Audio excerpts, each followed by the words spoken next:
कि लाहौर में इमरान खान की ज़ेर क़यादत तहरीक इंसाफ की इंतखाबी रैली जमान पार्क से निकलकर दाता दरबार की जानिब गामजन है।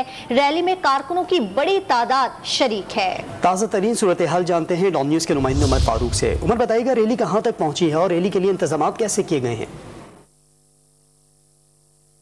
जी, इमरान खान की रैली इस वक्त अपने रूट पर जो है रवा दवा है। जमान पार्क से रैली शुरू हुई और इमरान खान इस वक्त अपनी बुलेट प्रूफ व्हीकल में मौजूद है और कारकुनों की जो है वो बड़ी तादाद इस रैली का हिस्सा है। केपी से, गिलगित बल्तिस्तान से, सिंध से और पंजाब के मुख्तलिफ अजला से जो हैं और लाहौर के जो कारकुनान हैं PTI के, वो इस रैली का हिस्सा हैं और मरकज़ी लीडरशिप जो है वो भी इस रैली के अंदर शरीक है। इस वक्त जो रैली है वो रेलवे स्टेशन के करीब है और बरानक रोड से होती हुई भाटी गेट से दाता साहब जाएगी और दाता दरबार से होती हुई वापस ये रैली जो है वो जमान पार्क आएगी।